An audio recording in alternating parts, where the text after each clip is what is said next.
Boa noite a todos. Estamos aqui para dar continuidade aos estudos do livro Perispírito, de Zalmino Zimmermann. E hoje nós ficamos incumbidos da tarefa de falar a respeito do capítulo Perispírito e Mediunidade. Eu convido a todos para que nós possamos fazer a nossa prece para dar início aos estudos da noite. Elevando o nosso pensamento às esferas superiores, buscando a imagem de um Cristo vivo e luminoso, a nos auxiliar nesses momentos em que estaremos aqui reunidos, virtualmente falando, para buscarmos um pouquinho mais de compreensão de toda a nossa essência, de toda a nossa existência, como seres incorpóreos e mortais, nesta longa e maravilhosa jornada intergaláctica, a fim de alcançarmos a perfeição moral e intelectual. Rogamos o amparo e o auxílio da espiritualidade amiga para que se faça presente e possa nos intuir na noite de hoje para que nós possamos alcançar essa compreensão. Em teu nome, Mestre, em nome de toda a espiritualidade amiga, nós pedimos a permissão para dar início em mais um estudo, que assim seja, graças a Deus. Bom, pessoal, nós vamos falar sobre perispírito e mediunidade, lembrando que esse capítulo foi dividido em duas etapas. E hoje nós vamos falar sobre o perispírito e mediunidade. Então, o capítulo é um pouco extenso e nessa primeira parte eu dividi em duas partes. E nessa primeira parte nós vamos trazer as classificações e as subclassificações que Kardec coloca no Livro dos Médiuns e que está presente no referente capítulo do livro Perispírito. E essa primeira parte a gente vai fazer um pouco corrida, porque na realidade ele vai colocar essas subclassificações apenas como um modelo teórico. E a gente vai compreender isso ao longo no discorrer do estudo. Então a gente vai avançar um pouquinho nessa primeira parte desse capítulo, que já foi dividido em duas partes, para que a gente possa chegar de fato na essência, digamos, real do capítulo, que é falar sobre o perispírito. Então, nós vamos iniciar o estudo com uma mensagem, né? Mediunidade é a natural aptidão para intermediar os espíritos. Ele inicia o capítulo com essa mensagem explicando assim, não superficialmente falando, né, mas de uma maneira generalizada, o que é mais ou menos a mediunidade. É óbvio que precisa de um estudo para compreender a profundidade disso tudo. Mas, em linhas gerais, o médium é um intérprete do desencarnado, por exemplo, né, que quer estabelecer essa comunicação, que precisa estabelecer essa comunicação com o plano físico. E o interessante é que nós encontramos lá no capítulo uma mensagem do Evangelho segundo o Espiritismo. E fazendo o link aqui, no desenrolar dos estudos, nós percebemos uma coisa: o livro o Evangelho segundo o Espiritismo, ele é o livro que vai tratar das leis morais, né, contida lá na terceira parte do Livro dos Espíritos. Então, é bom a gente ter em mente que nós somos seres morais, em processo de evolução, buscando desenrolar as leis divinas que estão dentro de nós. E aí ele vai iniciar o capítulo com uma mensagem justamente de um livro que vai tratar das leis morais, que estão contidas dentro de nós, e que a mediunidade é uma das infinitas possibilidades que o espírito encarnado tem para que as leis morais se desenvolvam dentro dele.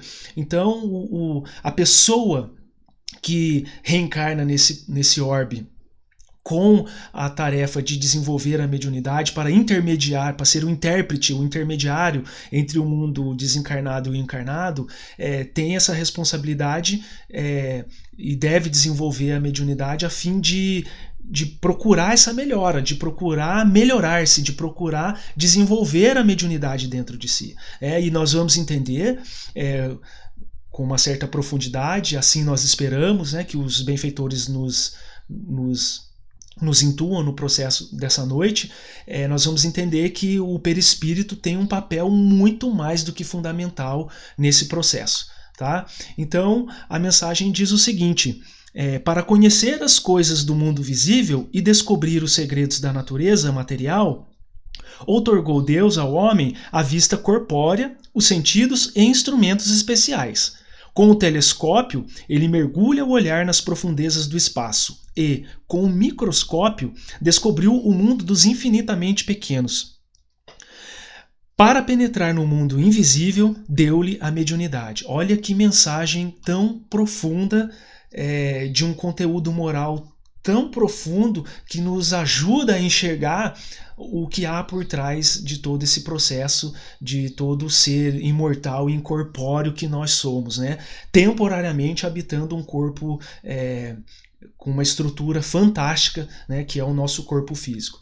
Então, vamos tentar compreender a profundidade disso tudo, e fica essa mensagem no início desse estudo para que a gente possa refletir bastante acerca da mediunidade, né? Que não é uma coisa tão trivial, é de fato um pouco complexo e requer muito estudo, e como disse Emmanuel para Chico, né, exige 3 coisinhas básicas para o desenvolvimento da mediunidade: disciplina, disciplina e disciplina. Então, nós temos que ter em mente que a partir do momento que você escolhe desenvolver a sua mediunidade, e isso é uma escolha não desse plano, né, mas do plano desencarnado, quando da sua construção, né, da sua encarnação, é uma escolha que vem de lá. Então, não é uma coisa trivial, é um passo muito profundo para dentro de si mesmo, para as escolhas que nós devemos fazer, né, mirando acertar cada vez mais essas escolhas, para que a gente possa cada vez mais estar próximos da felicidade, que é a perfeição moral, e a felicidade se traduz através do amparo e do auxílio aos mais necessitados. Tradução de felicidade para mim é isso: é trabalho, é caridade, é auxílio. E a mediunidade é um mecanismo lindo, perfeito para que a gente possa alcançar essa felicidade dentro de nós. Então, dando prosseguimento, nós vamos ver que ele começa lá com a tipologia kardeciana. Ele vai falar dos tipos de mediunidade. Nós vamos fazer, como nós dissemos no início, um pouco corrido, para que a gente possa chegar no estudo lá do perispírito mais adiante. A mais conhecida sistematização dos tipos mediúnicos é ainda a construída por Kardec em O Livro dos Médiuns. E fato notável, apenas 5 ou 6 anos após o seu primeiro contato com o fenômeno da mediunidade. E tão importante comparece esse trabalho quão atual permanece século e meio depois, apresentando-se como um dos mais nítidos retratos da realidade mediúnica. Ele está dizendo aqui, pessoal, que não foi Kardec que construiu a mediunidade, não foi Kardec quem descobriu a mediunidade. Ele fala dos tipos mediúnicos, né, dessa sistematização, foi o que Kardec fez. Kardec estudou o fenômeno, lógico que com uma pleiade de espíritos desencarnados e outra de encarnados, teve um amparo muito sistematizado, com muita boa vontade dos outros irmãos em auxiliá-lo nesse processo, mas Kardec não descobriu a mediunidade, ele apenas estudou o fenômeno com profundidade, com racionalidade, usando do método científico, e colocou, sistematizou tudo o que ocorre no plano físico através da mediunidade. Foi isso que ele fez. Por isso que ele fala da sistematização. E detalhe curioso que foi, como ele diz, 5 ou 6 anos após a publicação de O Livro dos Espíritos. Na realidade, os 6 anos compreende os fenômenos das mesas girantes. Aí ele foi lá, vulgarmente conhecido como fenômeno das mesas girantes, nada mais é do que um processo mediúnico, que nós vamos ver que engloba todo o estudo de Kardec.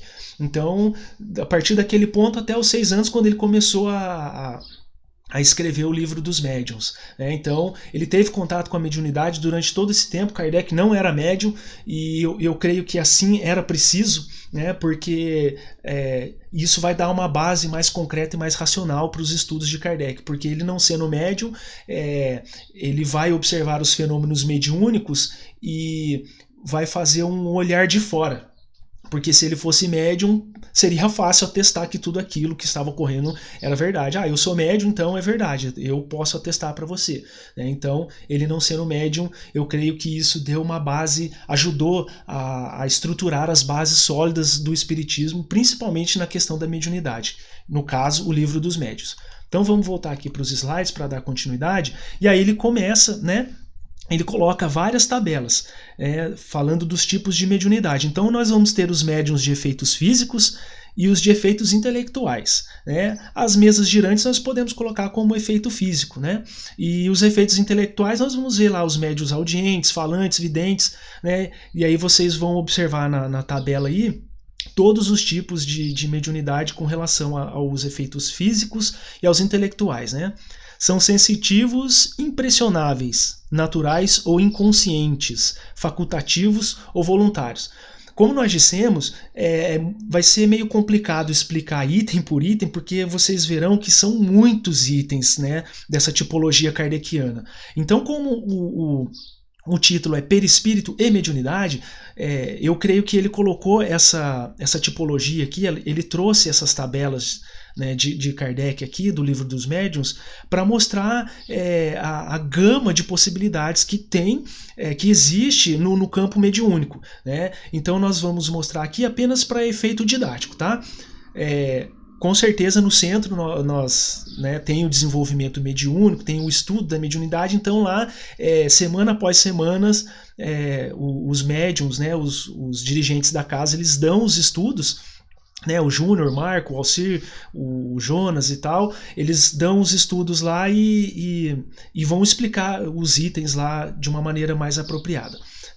Então, continuando, os tipos de mediunidade, entre os médiuns de efeitos intelectuais, os escreventes ou psicógrafos, formando uma categoria especial, merecem do codificador uma subclassificação particular. Então Kardec vai pegar esses efeitos, porque foram através deles, basicamente, que se construiu a doutrina espírita, em que são levados em conta o modo de execução, o desenvolvimento da faculdade, o gênero e a parcialidade das comunicações, as qualidades físicas e também as qualidades morais do médium. Aqui já começa a entrar a explicação sobre como o médium vai externalizar essa mediunidade. Tá? Então vai levar em consideração a qualidade física do médium,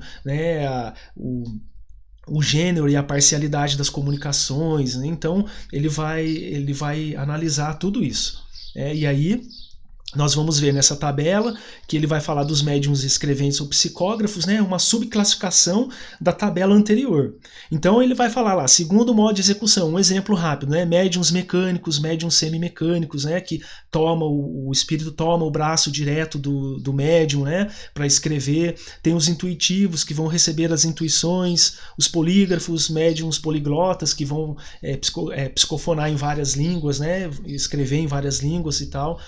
E aí vai falar também, segundo o desenvolvimento da faculdade, que tem os médiuns novatos, improdutivos, médiuns feitos ou formados, lacônicos, enfim, uma gama de possibilidades dentro dessa subclassificação. E aí, segundo o gênero e a parcialidade das comunicações, aí nós vamos ver médiuns poéticos, versejados, positivos, literários. Segundo também as qualidades físicas dos médiuns, como nós dissemos no slide anterior, que o próprio Zalmino coloca, tem os médiuns calmos, os velozes e os convulsivos. Então, para quem trabalha na mesa mediúnica já, com o trabalho profundo sobre a mediunidade, desobsessão, eles observam tudo isso nos médiuns que estão ali sentados à mesa para estabelecer a comunicação. E nós observamos que essas classificações e subclassificações elas têm um efeito teórico e didático, pois não existe um médium que compreende tudo isso, é muito difícil, é uma gama de possibilidades enorme para um encarnado só conseguir desenvolver tudo isso. Então, essas subclassificações, essas classificações que Kardec coloca, elas servem para estudo, para efeito de estudo. E, obviamente, se aparecer algum médium com algumas dessas características que são fora do nosso eixo, vamos assim dizer, comum de mediunidade, que existe no centro, né, no mundo afora, inclusive, nós temos uma base teórica para que seja estudado e tratado aquela mediunidade, certo? Então, dando continuidade, eles vão falar Kardec vai falar dos médiums escreventes ou psicógrafos, né, também dentro de uma subclassificação, né? Então ele vai falar segundo as qualidades morais dos médiums, né? E aí vamos ter os médiums imperfeitos, que ele vai subclassificar como obsidiados, fascinados, subjugados, médiums levianos, e também os bons médios, que são os sérios, os modestos, os devotados e tal. Então percebam que até aqui, nós vimos que há uma gama enorme de possibilidades dos médios, e ainda tem mais para frente, nós vamos ver que tem mais slides ainda. Por isso que ficou complicado a gente falar de item por item de uma maneira mais, digamos assim, mais profunda, né? Esmiuçando item por item. Mas vamos perceber até aqui que a mediunidade, além de toda essa gama, ela independe do espírito. A faculdade mediúnica não olha se o médium ele é moralmente desenvolvido ou não. A faculdade mediúnica ela vai abarcar rico, pobre, não importa a sua classificação social atualmente nessa encarnação, ou nas passadas, ou nas futuras, né? Importa, talvez, uma opinião agora do Luiz, talvez importa a sua necessidade. A sua escolha no plano espiritual para desenvolver a mediunidade no plano encarnado e assim dar um passo adiante, né? Ou não, você pode usar a mediunidade para o mal, como colocou ali na questão dos médiuns imperfeitos, né? É uma classificação que Kardec coloca para efeito didático, para estudo, né? Então, observando tudo isso, a gente pode notar, eu tenho a mediunidade e o que eu estou fazendo com a minha mediunidade? Eu me enquadro nos médiuns imperfeitos. Óbvio que isso precisa de um olhar profundo, uma reflexão, né, com vista ao olhar profundo para dentro de si e observar os efeitos que a causa, né, e vamos colocar aqui a causa como o uso indevido da mediunidade, se é que nós podemos usar a palavra indevido, mas enfim, dentro dessa subclassificação de médiuns imperfeitos, né, como que eu estou usando a minha mediunidade e quais os efeitos que essa mediunidade está gerando. Então, a mediunidade não é porque a pessoa é bem evoluída ou mal evoluída, vamos assim dizer, né, pouco evoluída, melhor dizendo, que a mediunidade não vai acontecer. Vamos tirar esse pensamento, porque existem bons médiums, né, os corretos, os sérios, e os que usam a mediunidade para o mal. E isso a gente está cansado de ver mundo e Brasil afora, né? Vamos voltar aqui para os slides e nós vamos dar continuidade. Então, a classificação de Kardec não pretende um enquadramento rígido dos agentes mediúnicos. Nós acabamos de falar sobre isso aqui agora, né?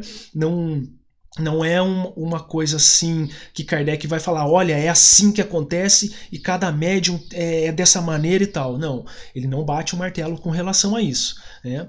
Como observa o codificador, esse esquema não pressupõe a existência específica de um médium para cada faculdade. Nós acabamos adiantando aqui o slide, né?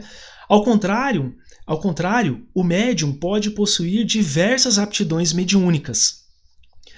Caso de multiaptidão mediúnica, com o uso especial de uma ou de outra, de acordo com o comando espiritual e exigências circunstanciais. Então, como a gente pode observar no que Kardec está dizendo aqui, varia de acordo com a necessidade.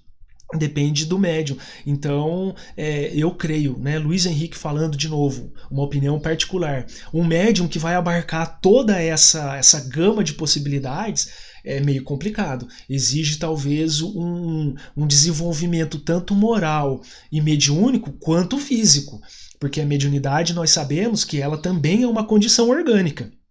Porque, como Kardec coloca lá no livro dos médiuns, e provavelmente os irmãos falaram nos estudos anteriores, que a mediunidade ela é uma condição física, mas como Kardec coloca, é comum a qualquer ser humano. Dentre os 7,5 bilhões aproximadamente de encarnados, qualquer um que se preste com boa vontade para desenvolver a faculdade mediúnica vai desenvolver. O que Kardec estabelece é que assim, para não confundir os termos, Kardec coloca que tem a mediunidade ostensiva. Então, e aí, quando a gente fala de médium, é dessa mediunidade ostensiva, que nós vemos nos centros espíritas aí, inclusive no Diógenes, né, que tem o trabalho mediúnico, né, e tal. Então, mas em linhas gerais, todo mundo é mais ou menos médium, né? Então, para uma pessoa só, um espírito encarnado, conseguir abarcar toda essa gama de possibilidades mediúnicas, eu, novamente repito, uma opinião pessoal, acho muito complicado. Tem que haver um desenvolvimento moral, intelectual e físico, orgânico, para que isso ocorra, tá? Então, vamos dar continuidade aqui para a gente não perder muito tempo. Então, ele vai ainda colocar outros sistemas classificatórios, né? Outros esquemas têm sido ensaiados, porém sempre iluminados pelos critérios e conceitos adotados ou construídos pelo codificador. Então, Kardec montou um sistema, né? Tem um capítulo no Livro dos Médiuns que, se não me engano, fala do sistema kardeciano, né? Em que ele estabelece parâmetros para que hajam análises profundas das comunicações, para não cair no engodo, né, no erro, né? Então, Kardec elabora um sistema para que não haja esse engano quando da análise das comunicações. E para não ser enganado também, né, os próprios médiuns que estão recebendo ali as comunicações. E assim, como Kardec diz, né, é preferível rejeitar 10 verdades do que aceitar uma mentira. E isso é muito racional por parte do codificador. E a gente sabe o estrago que faz uma mentira, né? Na época que nós estamos, das redes sociais, uma fake news, né? uma notícia falsa que você coloca sobre quem quer que seja, gera um tumulto tremendo, uma desordem, um desarranjo, não apenas no campo físico da matéria, mas também no campo mental, né? Nas vibrações do orbe. Então é muito complicado. E Kardec, há 200 anos atrás praticamente, um pouco mais de 160 anos atrás aí, já colocou esse fato para a gente através da codificação do Espiritismo. Então, ele vai falar ali dos critérios e conceitos adotados, né, pelo codificador, cujo trabalho, como o tempo tem demonstrado, constitui referência fundamental, né? Então é uma base fundamental isso, né? Uma proposta que valoriza o grau de consciência dos médiuns no decorrer dos diversos tipos de manifestação mediúnica, é o que nós acabamos de dizer. É a consciência do médium em relação às comunicações, né, no decorrer dos diversos tipos de manifestação mediúnica. Ou seja, o grau de percepção real do que acontece e a respectiva lembrança. Pode ser um exemplo. Então, o médium vai estar pleno em suas faculdades de encarnado, ele vai lembrar de tudo aquilo que ocorreu depois, né? Então ele vai colocar esses sistemas classificatórios dentro dessa premissa, tá? Dando continuidade, ele vai colocar ali os outros sistemas classificatórios, né? Tabelado. São os tipos de médiums e mediunidades conforme o grau de consciência do médium, né? Conforme o médium consegue ter consciência do decorrer do trabalho mediúnico, do desenvolvimento do trabalho mediúnico. E aí ele vai falar com relação ao médium inconsciente, do sonambulismo, do médium consciente da intuição, da vidência, da audiência, percepção olfativa. É incrível isso, que ele vai colocar um asterisco nessa questão olfativa, uma nota de rodapé no livro, dizendo que há casos em que... deixa eu voltar aqui. Dizendo que há casos em que os médiums sentem o cheiro mesmo, as percepções reais de espíritos que estão desencarnados. E aí vai falar que é um processo de modificação fluídica, né? Dos fluidos que nós temos de encarnados, que o espírito vai se utilizar desses fluidos mentalmente para produzir esses cheiros, né? E muito provavelmente, creio eu, Luiz Henrique, novamente dando a opinião particular, é uma necessidade que o espírito tem por ainda estar muito preso ao campo material, tá? Então, voltando aos slides, ele vai falar do médium superconsciente, né, da superintuição, da clarividência, da clareaudiência, onde começa a ver, a enxergar, né, ter essa superintuição de escrever, enfim, de receber a comunicação através dessa superintuição. Ele vai falar ainda do médium consciente, semiconsciente ou inconsciente, né? Olha o grau de consciência do médium aí em 3 níveis diferentes, né? Aí vai falar da psicografia, da psicofonia, da psicopintura, da mediunidade curadora, desdobramento, enfim. Nós estamos percebendo que até aqui é uma gama enorme de possibilidades dentro do campo mediúnico. E nós vamos dar continuidade aqui para que a gente possa falar do perispírito, né? Daqui a pouco nós vamos chegar lá, tá quase chegando. E aí, dentro desses outros sistemas classificatórios, ele vai falar entre os tipos mediúnicos a intuição, a psicografia, a psicofonia, a psicopictura, né? Que é a pintura mediúnica, né? A vidência e a audiência são hoje catalogados como os de presença mais comum. É o que mais se observa na manifestação mediúnica nos dias de hoje, né? Aí a psicofonia, a psicografia, a psicopictura compõem o rol das mediunidades chamadas mediunidade de incorporação, designação imprópria, mas de uso geral. Então, pessoal, esse termo mediunidade de incorporação ficou vulgarmente conhecido, mas é um termo errado. A gente sabe que 2 corpos não vão ocupar o mesmo lugar no espaço, né?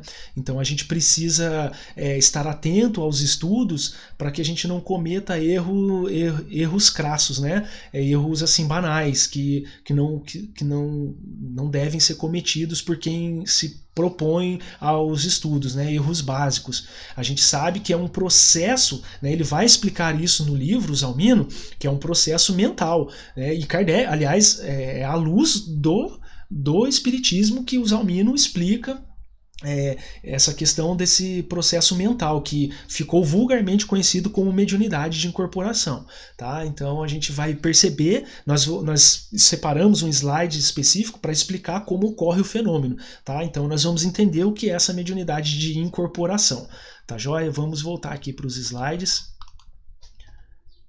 E aí, dentro desses sistemas classificatórios, né, desses outros sistemas classificatórios, ele vai colocar aqui os fenômenos mediúnicos de efeitos físicos, né? A pneumatofonia, a pneumatografia, a tiptologia, que é batida, pancada, né? Sematologia, motores, transporte, químicos, a teleplastia, que é assim como que a gente pode dizer que é assim, a materialização mesmo, né? O pensamento que se vai se, como é que a gente pode dizer, materializar no campo visível. É isso, através do ectoplasma, né? Kardec não chama propriamente dito de ectoplasma. Se não me falha a memória, pessoal, ele chama de fluido especial. O Marco sempre alerta para isso. Esse termo ectoplasma é da literatura espírita, né? São outros autores que estudaram Kardec e criaram esses nomes. Mas se não me falha a memória, Kardec, salvo engano, Kardec usa o termo fluido especial. Mas enfim, é um fluido material do qual os espíritos mentalmente usam para tornar plástico, vamos assim dizer, né? Tangível, material, tudo o que está no pensamento, inclusive a sua própria aparência que se dá através do perispírito, né, nesse campo de materialização. Aí vai falar da transfiguração, da bicorporeidade, da superincorporação, materialização parcial, materialização completa, que a gente acabou de dizer aqui, né? Somatização, sematoplastia. Ele vai falar aqui da estigmatização. Me lembro do caso de Francisco de Assis, né, que dizem que ele recebeu as chagas do Cristo na mão. E estudando um pouquinho desse desse capítulo do livro, me veio à mente que isso talvez possa ter sido, com certeza foi um fenômeno mediúnico muito profundo, dados as modificações morais que aquele espírito naquela ocasião, chamado Francisco de Assis, desenvolveu. Então, né, conforme ele vai entender a vida do Cristo e os ensinamentos morais de Jesus, ele acaba estigmatizando, né, conhecido um fenômeno que ele ergue as mãos pro alto, né, numa prece, e de repente vê as mãos dele com as perfurações que o Cristo teve na cruz. Então a gente pode ver aqui nos slides que ele fala aqui da estigmatização. Provavelmente deve ter sido esse o fenômeno mediúnico que ocorreu com Francisco de Assis, tá? Só abrindo um parêntese aqui. Então, dando continuidade, ele vai falar, ainda dentro desses outros sistemas classificatórios, dos tipos mais comuns de mediunidade, né? Da intuição, ele vai falar da ordinária, da rememorativa ou pseudo-intuição, inspirativa, premonitória, superior ou superintuição, da psicofônica, da psicográfica, da psicopictória, ainda tem da vidência, da audiência, que é ativa ou passiva.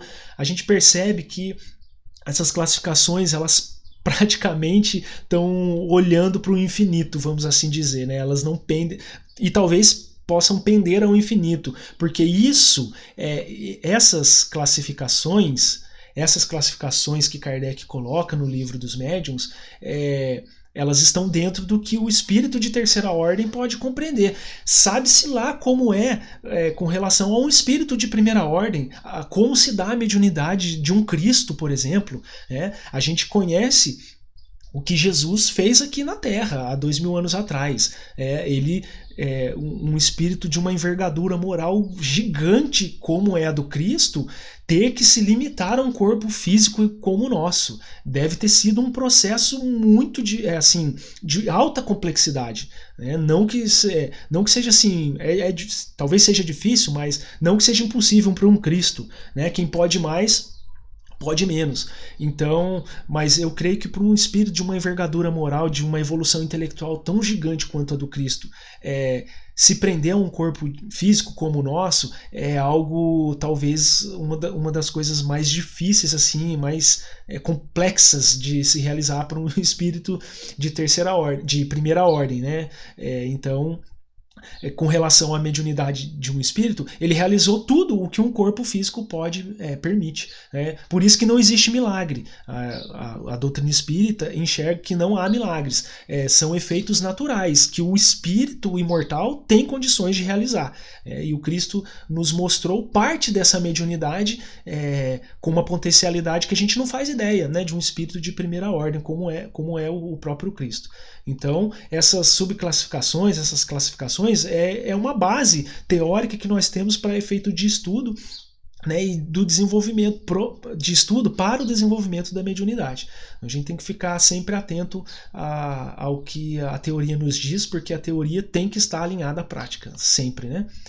Então, dando continuidade, ele coloca aí umas imagens, né, de efeitos físicos, né? Nós vemos aqui, ó, nesse canto aqui, o médium Colin Evans em levitação, numa sessão pública lá em Londres. Aqui no meio, não sei se vocês estão enxergando aí direitinho, experiências de levitação com a célebre médium Eusápia Paladino. À esquerda da médium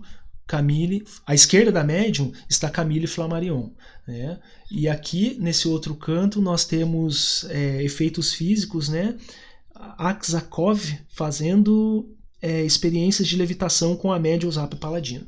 Então, ele traz ainda aí, né? Ainda bem que a câmera fotográfica já havia sido criada naquela época, né? Então, nós temos aqui exemplos práticos de todas essas classificações, né, de todo o estudo envolvido no campo mediúnico que Kardec nos trouxe há aí cerca de 150, 160 anos atrás, né, para que a gente possa ter esses parâmetros, né? Lembrando que Kardec não descobriu a mediunidade, Kardec sistematizou, ele estudou o fenômeno, viu que é possível, porque nós somos espíritos, né? Tem toda uma instrumentação, tem toda uma base teórica por trás do Livro dos Médiuns, né? O Livro dos Espíritos é uma delas que dá essa base, vai explicar sobre o ser que nós somos, sobre Deus, sobre nossa origem, sobre a origem do universo e tal, em linhas gerais, que serão aprofundadas nos outros livros, e o Livro dos Médiuns teve que ter essa preparação antes, obviamente, para provar, né, através de fundamentações teóricas, que essa prática toda aqui, ó, todas essas práticas, né, mesa levitando aqui, ó, o médium próprio levitando, que todas essas práticas são possíveis dentro do campo da mediunidade, porque nós somos espíritos imortais. Então, dando continuidade, aqui nós vamos começar a entrar então no estudo do perispírito, né? Ele vai encerrar essa primeira parte, né? Nós dividimos esse capítulo em duas partes, e essa primeira parte que eu fiquei incumbido de realizar, eu dividi em duas também. Então, seja qual for o tipo de manifestação mediúnica, o perispírito é sempre o principal elemento a ser considerado. Ou seja, sem o perispírito é impossível estabelecer o contato com o plano encarnado ou do encarnado pro plano espírita, e o contrário também acontece. O que nós estamos querendo dizer? Há a mediunidade no campo físico para o físico, do físico para o desencarnado, do desencarnado para o físico, obviamente, né, a mesma coisa, e do desencarnado para o desencarnado. Em todas essas ocasiões, o perispírito é peça fundamental para que ocorra o processo mediúnico, a comunicação. Então, voltando aqui, nós vamos ver que ele vai dizer: é fácil perceber a importância do tema quando se compreende, de primeiro, que o perispírito integra o espírito, né? O perispírito integra, não faz parte do espírito propriamente dito. Ele é um conjunto que forma toda a nossa estrutura de ser humano. Segundo, que, em se tratando de mediunidade no plano material, a faculdade mediúnica não é a rigor do corpo, né? Ela necessita do corpo, mas não como ele diz, né? A faculdade mediúnica não é a rigor, né? Tem que prestar atenção nessa palavra, a rigor do corpo, né? Mas esse a rigor está querendo dizer o quê? Que precisa do corpo, né? Ela não é do corpo, mas precisa dele. Todas as percepções constituem atributos do espírito e eles são inerentes ao ser. Então, nós vamos perceber nos próximos slides ali que quem gera tudo isso, quem gera e quem dá a gerência para isso tudo é o espírito, né, que se utiliza desses mecanismos, né, a saber, o perispírito e o corpo físico, né, do médium, no caso, né, em se tratando da mediunidade do espírito desencarnado, ele vai utilizar o perispírito dele, estabelecer a comunicação com o espírito do médium encarnado, que vai decodificar toda a informação e externalizar isso para o campo físico através do corpo físico, tá? Dando continuidade aqui nos slides, né, isso está lá no Livro dos Espíritos. E finalmente que, por suas condições, o perispírito é o fator de contato e comunicação entre os mundos espiritual e físico. Nós acabamos de dizer isso, adiantando as linhas aqui do slide, certo? Quase sempre o processo mediúnico ocorre substancialmente mente a mente, né? O perispírito é um instrumento tanto do comunicante como do médium. A gente acabou de falar isso, que é o espírito que gere tudo isso, né? Que gera tudo isso e que vai dar a gerência para tudo isso. E aí a comunicação é de espírito para espírito, né? Nesse meio tempo, quem vai facilitar essa comunicação é o perispírito, tá? Então, por isso que o perispírito tem papel fundamental nesse processo de mediunidade. Então, vamos dar continuidade aqui.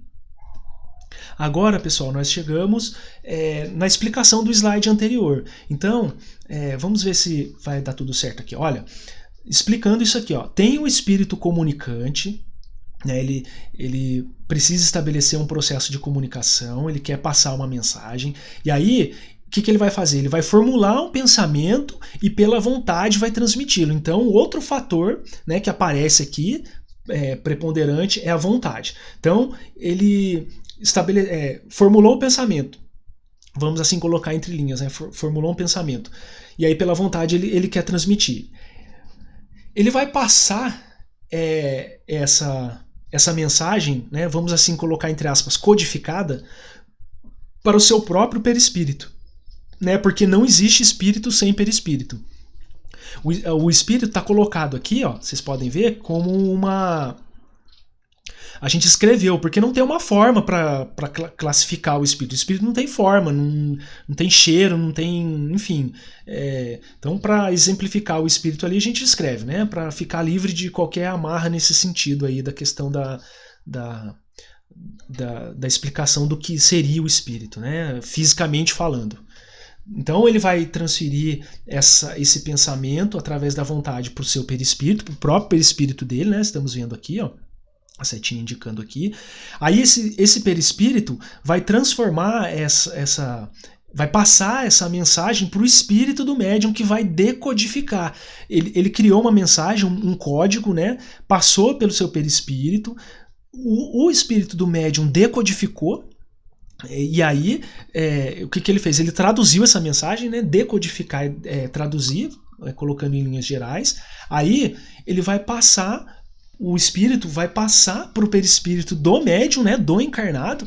Lembrando que médium, no caso, que é o encarnado, né? Que vai estabelecer a comunicação entre os mundos, vai decodificar e aí vai transmitir para o corpo físico, né? Obviamente, nós estamos falando aqui de uma sessão mediúnica, mas de repente quem não tem a mediunidade estudada, desenvolvida, às vezes acaba estabelecendo esse processo em locais talvez que eu diria impróprio, né?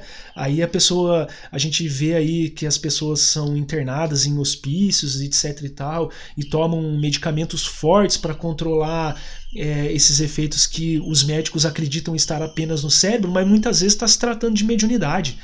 Uma mediunidade sem educação no bom sentido, né? Eu estou falando aqui com relação aos estudos, ao direcionamento da mediunidade para o bem, né? A mediunidade não existe para, assim, desculpem o termo, né, para desgraçar a vida do médium. Na realidade, ela é um componente para ajudar, como nós dissemos no início, para ajudar no desenvolvimento moral do médium, né? É trabalho, gente.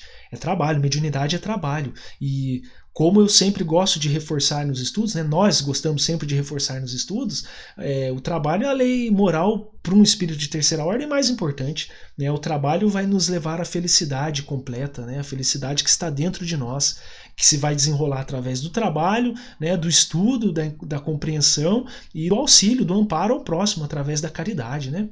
Então, voltando aqui, o espírito vai decodificar, vai passar por perispírito do médium, que vai transferir para o corpo físico e vai estabelecer a mensagem, tá? Então a gente percebe aqui que nesse processo o perispírito é peça fundamental, né?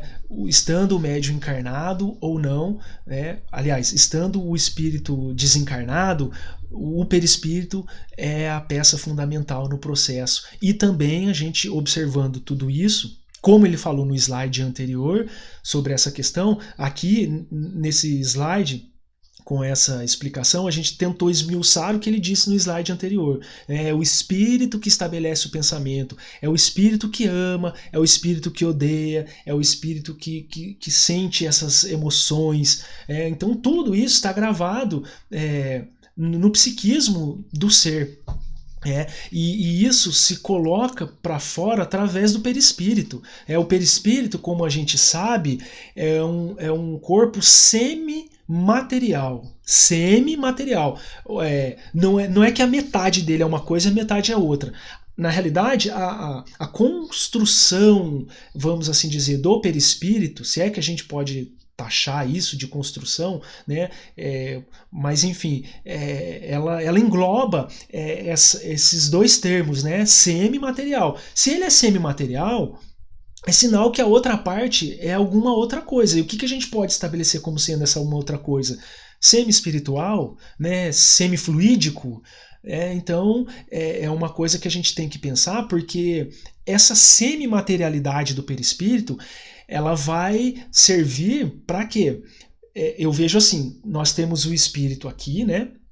Como a gente colocou ali, tem um espírito, e aí o espírito, ele é um ser incorpóreo, como o Livro dos Espíritos coloca. Aliás, o termo imaterial é incorreto, né? Não é imaterial, como os espíritos dizem, é incorpóreo. Então, o espírito sendo incorpóreo, ele está nessa região e ele vai se ligando ao perispírito através de nuances. Quanto mais próximo do perispírito, mais material, mais palpável, essas vibrações que existem entre o espírito e o corpo físico, elas vão se tornando cada vez mais materiais. Então, por isso que o perispírito é semimaterial, porque ele vai atender às necessidades tanto do espírito, que é incorpóreo, por isso que ele é uma matéria quintessenciada, né, mais etérea, como Kardec coloca no Livro dos Espíritos, e tem a sua parte que vai, vamos assim dizer, engrossando o caldo, né? Ele vai ficando cada vez mais material para atender às necessidades do corpo físico. Então, quando o médium chega a estabelecer esse contato, esse pensamento gerado pelo espírito, né, pelo espírito comunicante desencarnado, no caso estamos falando aqui do desencarnado para o encarnado, ele passou por esses campos vibratórios. O ser humano ele está preso mentalmente a um campo vibratório que compreende o corpo físico, né? E aí nós vamos ver que tem o duplo etérico, né? E entre o corpo físico e o perispírito, que é essa parte semimaterial dele, vamos assim colocar, tem esses outros corpos que vão se eterizando cada vez mais. E aí do perispírito para o espírito vai também se tornando uma matéria cada vez mais sutil. Por isso que não existe espírito sem perispírito, né? O espírito não tem forma. Quando a pessoa fala, eu vi um espírito, não, você não viu, você viu o perispírito de um espírito que guardou as suas características físicas da sua última encarnação. É isso que ocorre. Então esse processo de corpo físico, perispírito, semimaterial e semifluídico, vamos assim colocar, o semi-espiritual e espírito, é um processo mental, eles estão ligados mentalmente, né? E essa comunicação ela vai passar por esses campos vibratórios, e isso obviamente o pensamento é a coisa mais veloz que existe no universo, né? Porque não percorre fisicamente os espaços. Então você pensou, plasmou, né? Fica no campo das ideias, como diria Descartes, né? Tá no campo das ideias, né? Descartes falava sobre a racionalidade, né? De que tudo pode ser questionado, e ele falava muito do campo das ideias. Então, quando você pensa alguma coisa, é isso que fala da ideoplastia, né? Que ali tava outro termo ali, né? Mas enfim, da ideoplastia, você pensa, de certa forma você criou. O pensamento é a forma criativa do espírito, é a potencialidade que o espírito se utiliza para criar. Então todo esse processo vai se dar através disso. Tá? Vamos voltar aqui aos slides para a gente dar continuidade, já começando a caminhar para o fim. Tá? Então, beleza, a gente entendeu como se dá o processo de comunicação. Agora, o que mais precisa? Tem mais coisa ainda. Precisa de uma compatibilidade entre as partes, principalmente nas modalidades de efeitos intelectuais, porque estão ligados ao conhecimento intelectual do médium, né? Um espírito que entende muito de música e ele quer estabelecer uma comunicação mediúnica para ditar alguma música, alguma peça de alguma música clássica, ele precisa que o médium tenha aquele conhecimento, né? O médium precisa ter na sua bagagem espiritual algum conhecimento relacionado à música. Mesma coisa, uma comunicação de um espírito matemático, de um físico desencarnado que queira falar sobre a organização física, né, trazendo novos conceitos para a medicina, né, enfim. Então, precisa que a pessoa que vai receber a mensagem tenha algum conhecimento daquilo, né? Precisa haver essa congruência entre as partes. O Chico, quando foi psicografar André Luiz, o André Luiz teve que pedir, de certa forma, uma autorização para o Emmanuel, vamos assim dizer, para ver se haveria essa compatibilidade entre o que o André Luiz iria ditar, porque são conhecimentos muito profundos, né, que André Luiz traz, né? Tem alguns espíritas estudiosos que falam que André Luiz que adiantou em 50, 60 anos a medicina, através de suas obras, né, que o Chico psicografou, que são os 14 livros lá, né, coleção no Mundo Maior. puxa, me fugiu o nome da coleção, mas são aquela série do André Luiz que começa com O Nosso Lar. Então, pensa se os cientistas baixassem um pouco a guarda e lessem as informações que tem lá, né? São coisas que a medicina descobriu na década de 80, por exemplo, e André Luiz escreveu na década de 30. Né? Então, foi um avanço moral, um avanço intelectual que se deu através da mediunidade de um médium que tinha aquilo na sua bagagem espiritual. E as coisas que o Chico precisava psicografar e não entendia, Emmanuel pedia para ele ler a respeito, para ele estudar. Olha, você precisa estudar isso aqui porque nós vamos desenvolver um trabalho assim, assim, assado, então você precisa ter esse conhecimento. Então o que ele está falando aqui é dessa compatibilidade entre as partes, né? E o André Luiz vai comparar isso no livro... acho que Ação e Reação, puxa vida, eu não lembro. Mecanismos da Mediunidade, perdão. Mecanismos da Mediunidade, que o Marco deu lá no salão, há 2 anos atrás, um estudo muito profundo sobre esse livro, né, que ele vai estabelecer, ele vai comparar o fenômeno mediúnico com as ondas eletromagnéticas, né, o que ele tinha de mais próximo para comparar o fenômeno mediúnico, né? E aí ele vai falar assim: se toda aproximação de ordem mediúnica significa de primeiro contato e ligação entre auras, o Lincoln falou, né, na semana passada sobre a aura, é óbvio também que deve haver um mínimo de compatibilidade energética, magnética ou psicomagnética entre elas. Então é isso que nós acabamos de falar aqui a respeito dessa compatibilidade. Tem que haver essa congruência de pensamento, essa congruência energética entre os espíritos, a afinidade, né, lei de afinidade. Você vai receber as comunicações de acordo com a sua bagagem espiritual, de acordo com o seu conhecimento intelectual. Então precisa sim haver essa compatibilidade. E todo aquele fenômeno mediúnico que a gente falou no slide anterior, né, do pensamento, através da vontade, passa para o perispírito, o que André Luiz usa para comparar são as ondas eletromagnéticas. Então se a gente pegar um osciloscópio, por exemplo, e conectar uma diferença de potencial de 127 volts, por exemplo, ou 220 volts, nós vamos perceber que o osciloscópio vai mostrar uma onda, né? Então é aquilo lá que é a onda eletromagnética. E aí André Luiz compara as ondas do pensamento com aquilo. É como se você jogasse, para você entender o que o osciloscópio faz, né, a captação que ele faz, você joga um lago totalmente parado, você joga uma pedra no meio do lago, né, uma região mais afastada da borda do lago ali, você vai ver que a água vai fazendo assim, né? Aquilo é um exemplo da oscilação das ondas, né? Aquilo que as ondas fazem, elas vão oscilando, né? Basicamente com aquilo que André Luiz vai fazer essas comparações, tá? Ondas mento-eletromagnéticas, tá? Vamos dar continuidade aqui. O fenômeno mediúnico acontece em grande parte devido à expansibilidade do perispírito. Graças, particularmente a essa propriedade, amplia-se e afina-se a sensibilidade do médium, o seu campo de percepção, permitindo um registro mais apurado da presença e do pensamento do comunicante.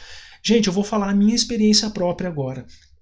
Nós começamos o processo de desenvolvimento mediúnico, estamos na segunda corrente, e nessa última sessão de desenvolvimento, ao dar passividade, eu, no caso, tive uma sensação particular.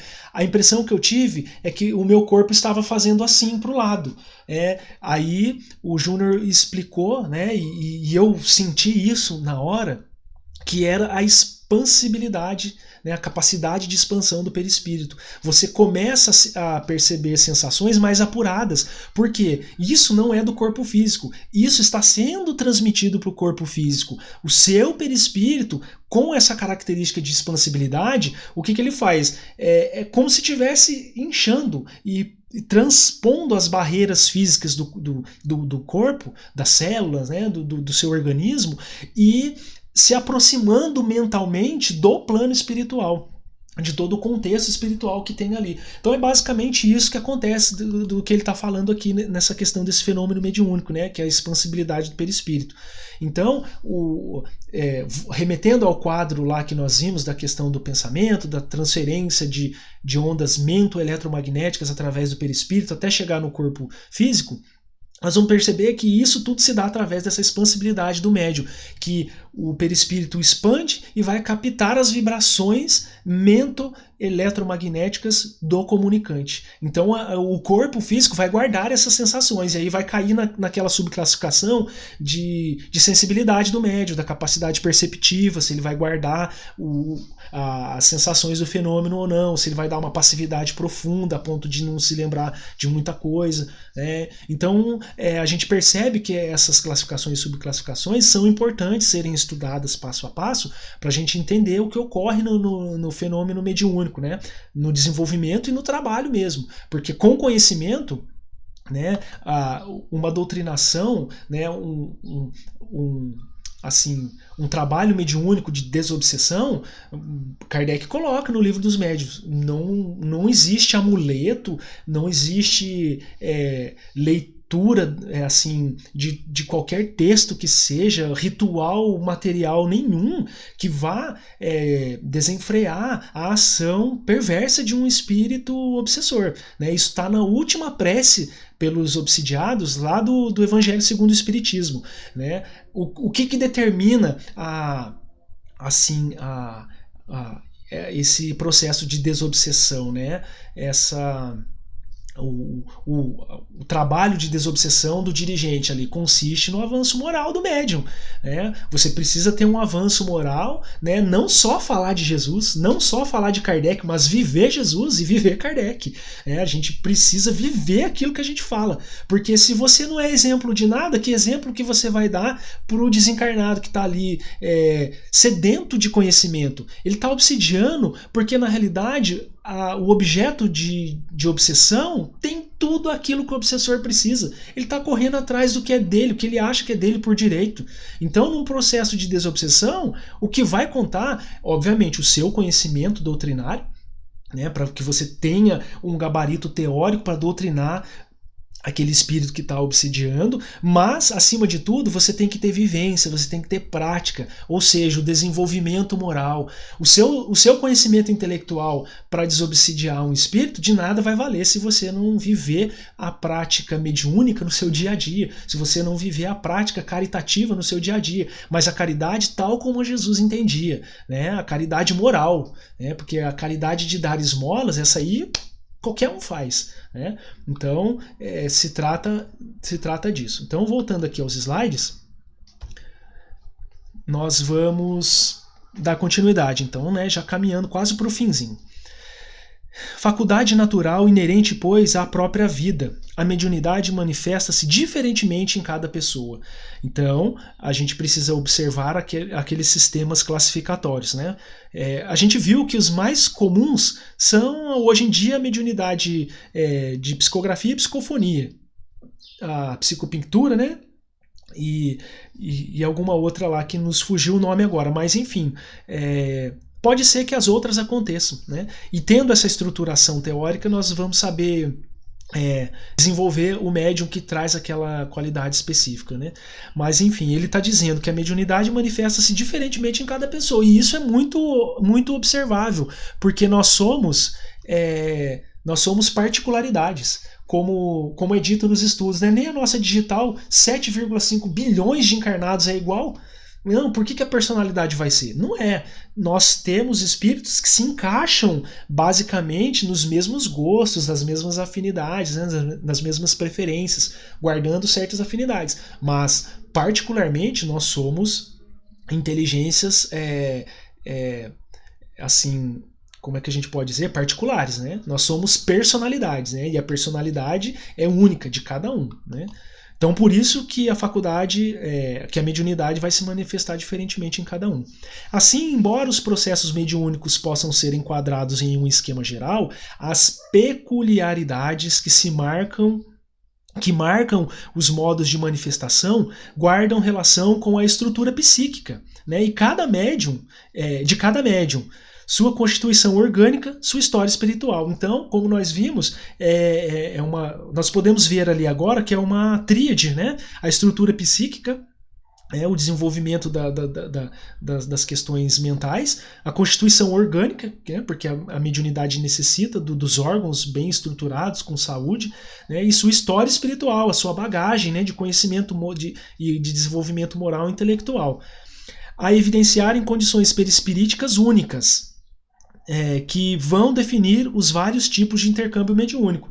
Então, tem médiums que recebem muitos espíritos desencarnados que são assim, que são viciados psiquicamente de drogas, né? Em drogas, bebida alcoólica, em drogas no modo geral. Outros são viciados em sexo, né? Que tem esse desregramento sexual, que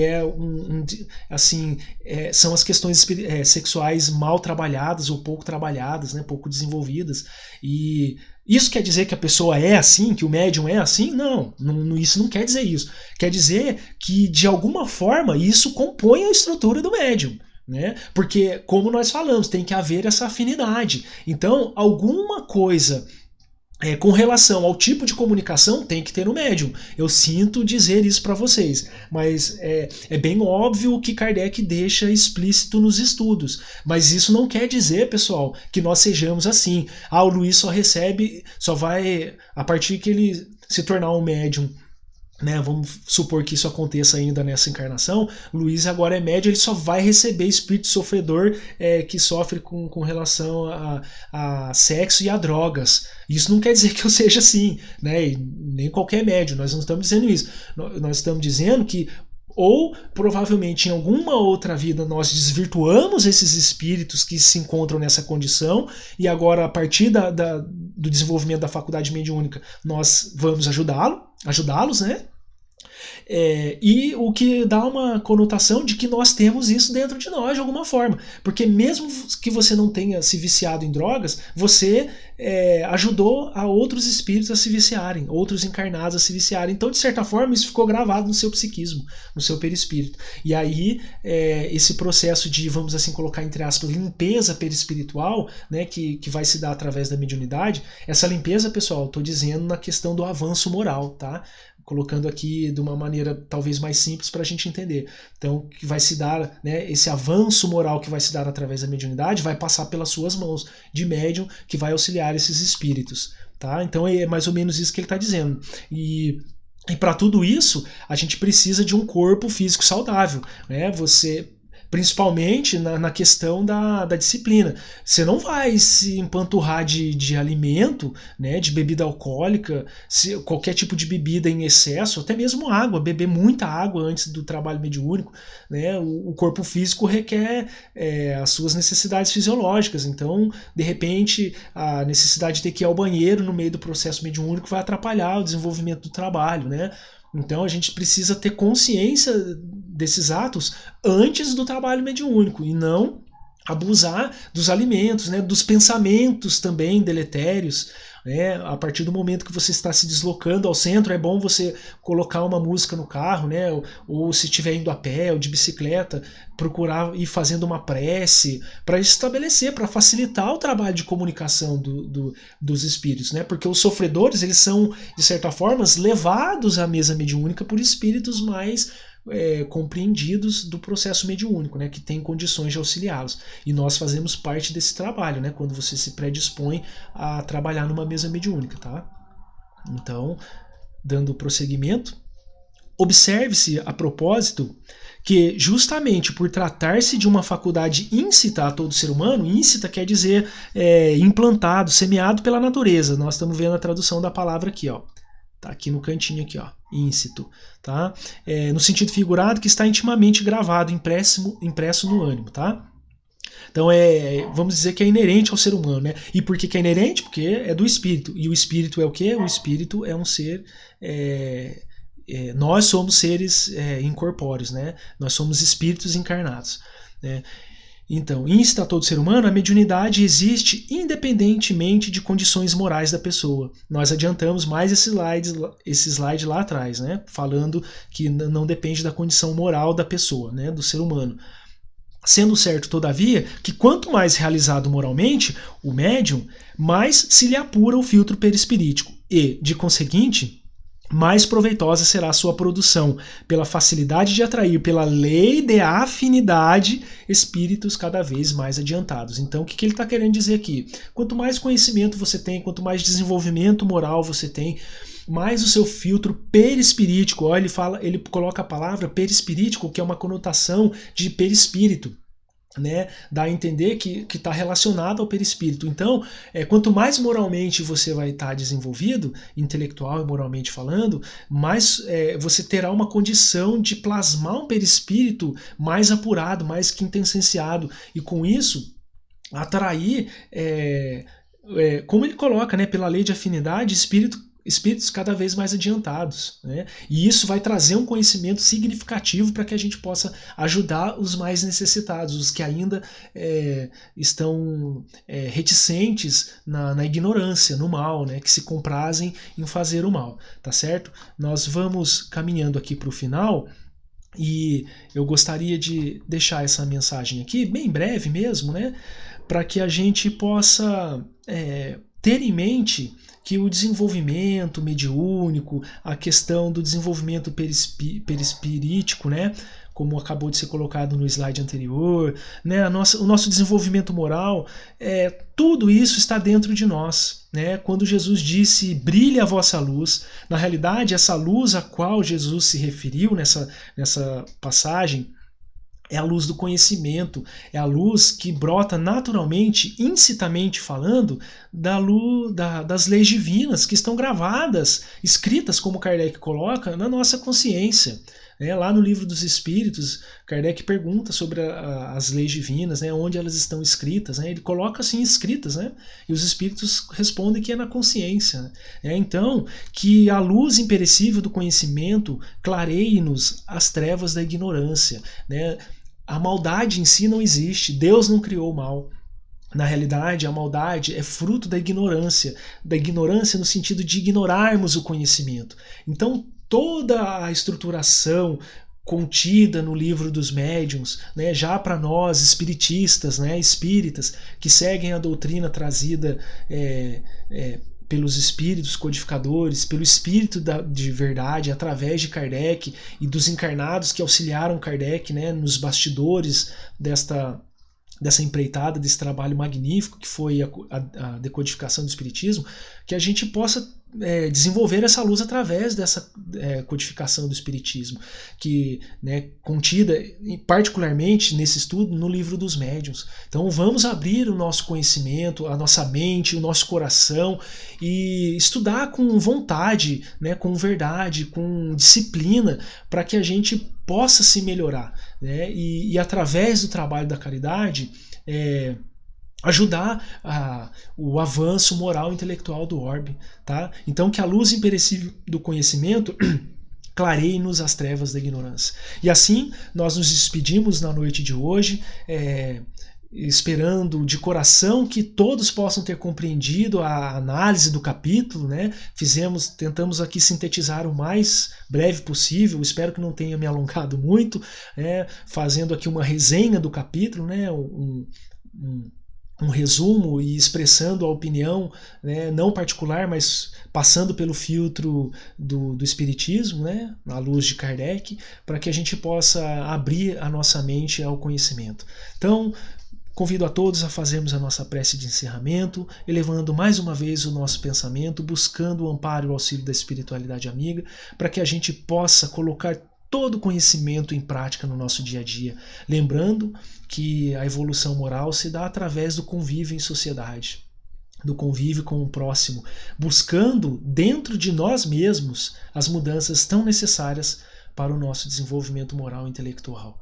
Tão somente através do outro vamos encontrar o reino de Deus dentro de nós. Obrigado, meus irmãos, obrigado a Jesus, aos irmãos desencarnados, e que assim seja, graças a Deus.